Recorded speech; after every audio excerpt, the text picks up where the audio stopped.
निर्णय करेंगे। Sir SDM जो थप्पड़कांड हुआ उसको लेकर क्या कहेंगे? गलत भाषा मैं कहता हूँ, राजस्थान हो, देश का कोई कोना हो, कोई भी व्यक्ति, विशेष रूप से जो लोग राजनीति में हो, कोई भी कारण रहे, किसी पर आक्रमण करते हैं या किसी पर हिंसा को अंजाम देते हैं, उसको कौन ठीक है? मैं तो उसको बिल्कुल गलत मानता हूँ। कोई व्यक्ति हो, किसी दल का हो, अगर आप हिंसा का सहारा लेके आगे काम करना चाहते हैं तो उसका कोई समर्थन नहीं कर सकता। मैं कह रहा हूँ दोबारा आपको, कोई व्यक्ति हो अगर हिंसा का सहारा लेते हैं उसका मैं खंडन करता हूँ। उसको कभी हम इस समाज में टॉलरेट नहीं किया जा सकता। लेकिन ये लागू होता है सरकार के ऊपर भी।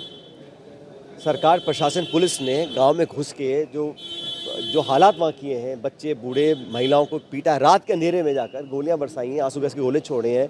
उन्होंने क्या ऐसा गुनाह किया था? कौन से आतंकवादी थे वो? तो हिंसा, अगर सरकार की मशीनरी भी इसका उपयोग करती है तो उसकी जांच होनी चाहिए। पहले मुझे बताया गया कि इसकी जुडिशियल इंक्वायरी होगी, अब कह रहे हैं कि संभागीय आयुक्त से इंक्वायरी करेंगे। मुझे पता नहीं सरकार क्या चाहती है, लेकिन ये सरकार का एक चेहरा सामने आया है कि अपना भड़ास निकालने के लिए चुनाव, उस दिन मतदान चल रहा था, जांच तो इस बात की होनी चाहिए कि ये लापरवाही जानबूझ के की गई क्या? किस राजनीतिक पार्टी को फ़ायदा पहुंचाने के लिए इस प्रकार की लापरवाही करी गई ताकि माहौल ख़राब हो? बाद में रात को जाके लोगों की पिटाई करो, उनके मकान को तोड़ दो, गाड़ियां फूंक दो। कौन अपनी गाड़ी में खुद आग लगाएगा? और अगर बाहर के लोग थे भी तो अंदर आए कैसे वो? उसकी जिम्मेदारी किसकी है? तो सरकार पूरी तरह फेल हो चुकी है। पुलिस प्रशासन ने जानबूझ के टारगेटेड कार्रवाई करी है और गरीब लोगों को तंग करने का काम किया है। जनता इसका जवाब देगी। आपको क्या लगता है किस स्तर की जांच होना चाहिए? क्योंकि सरकार ने तो संभागीय आयुक्त के स्तर नहीं, आप मुझे बताओ, सरकारी कर्मचारी की जांच अगर सरकार करेगी तो उसमें क्या तथ्य निकल कर सामने आएंगे? जो पहले मांग उठी थी, मुझे मालूम नहीं है, मैं कहा सरकार के मंत्रियों ने कहा था पहले कि जुडिशियल जांच होनी चाहिए। पुलिस प्रशासन, पॉलिटिकल, कोई भी व्यक्ति हो, अगर अधिकारी का बड़ा अधिकारी जांच करेगा तो मैं आज ही बता रहा हूँ आपको, कुछ निकल के नहीं आएगा उसके अंदर। अगर हमें तथ्य तक पहुँचना है तो जुडिशियल इंक्वायरी जरूरी है। देखिए, सबसे पहले तो नागपुर में एनसीपी के जो नेता हैं, पूर्व गृह मंत्री हैं अनिल देशमुख, उनके ऊपर एक जानलेवा हमला हुआ। वो मुझे लगता है कि बहुत दुर्भाग्यपूर्ण घटना है कि चुनाव से ठीक पहले हिंसा का माहौल बनाना, लोगों को दबाव में लेकर आना, विपक्षी लोगों को टारगेट करना, सभ्य समाज में ये शोभा नहीं देता। और मुझे लगता है कि इसकी भी जांच होनी चाहिए कि कौन तत्व थे जो इस पूरे हमला करने के पीछे थे। उसके तुरंत बाद जो भाजपा के बड़े नेता हैं वो सरेआम लोगों को प्रभावित करने के लिए धनराशि वितरित कर रहे हैं, वो पकड़े जाते हैं। और निर्वाचन आयोग ने अभी तक, क्योंकि चुनाव का मतदान कल है, अब वो क्या जांच करेंगे, उसका क्या परिणाम आएगा, लेकिन तुरंत प्रभाव से निर्वाचन आयोग को निष्पक्ष और प्रभावी कार्रवाई करनी चाहिए थी, क्योंकि कल इलेक्शन है।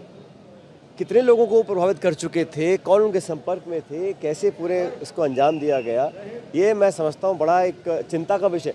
लोकतंत्र में इतनी बड़ी धनराशि लेकर मतदान से कुछ घंटे पहले सत्ता वाली पार्टी, जो केंद्र में सत्ता में है, प्रदेश में सत्ता में है, उनके बड़े नेता इस प्रकार के अगर सरेआम पकड़े जाते हैं, आप कल्पना कीजिए कि इन्हीं सभी ताकतों ने क्या क्या किया होगा पूरे चुनाव प्रचार के दौरान। और झारखंड और महाराष्ट्र, जहां पर मतदान कल संपन्न होगा, दोनों प्रदेशों में इंडिया अलायंस बहुत मजबूती से आगे बढ़ रही है। महाराष्ट्र में जहां कल पोलिंग होगी, वहां पर लोग मन बना चुके हैं। वहाँ का जो किसान वर्ग है, वहाँ सोयाबीन, कपास, प्याज के जो खेती करने वाले किसान हैं, वो इंतज़ार कर रहे हैं कि दोबारा मौका आए। और जो कामयाबी लोकसभा चुनाव में इंडिया गठबंधन को मिली थी, उससे ज़्यादा मतदान इस बार एनडीए के पक्ष में होगा। और मायावती की जो सरकार है, किस प्रकार के भाषण आ रहे हैं, मुझे बड़ा आश्चर्य हुआ जब सत्ता में बैठे मंत्री, कोई डिप्टी चीफ मिनिस्टर है, कोई प्रदेश का मुख्यमंत्री है, वो इस प्रकार खुलेआम धर्म की आड़ में वोट मांग रहे हैं। यूपी के मुख्यमंत्री कहते हैं बटोगे तो कटोगे। उसका मैंने जवाब उनको दिया, मैंने कहा मुख्यमंत्री जी को बोलना चाहिए पढ़ोगे तो बढ़ोगे। ये संस्कार नई पीढ़ी को देने चाहिए। एक राज्य का चुनाव जीतने के लिए आप इस प्रकार का माहौल देश में फैलाना चाहते हैं, ये दिखाता है कि आपकी रिपोर्ट कार्ड में आप फेल हैं, आप डिलीवर नहीं कर पाए हैं। और ये डबल इंजन की बात करते हैं। महाराष्ट्र में इनकी सरकार है, सरकार कैसे बनी सब जानते हैं, और आपस में खिंचाव है। वहाँ पर दो मुख्यमंत्री हैं। आज तक भी सत्ताधारी गठबंधन ने ये घोषणा नहीं करी कि सिटिंग जो चीफ मिनिस्टर है वो आगामी मुख्यमंत्री बनेंगे कि नहीं बनेंगे। तो बहुत ज़्यादा वहाँ खिंचाव है, परफॉर्मेंस जीरो है, करप्ट वो सरकार है, लोग बदलाव चाहते हैं। और मैं ऐसा मानता हूँ कि हम अच्छे बहुमत के साथ दोनों राज्यों में हम सरकार बनाएंगे।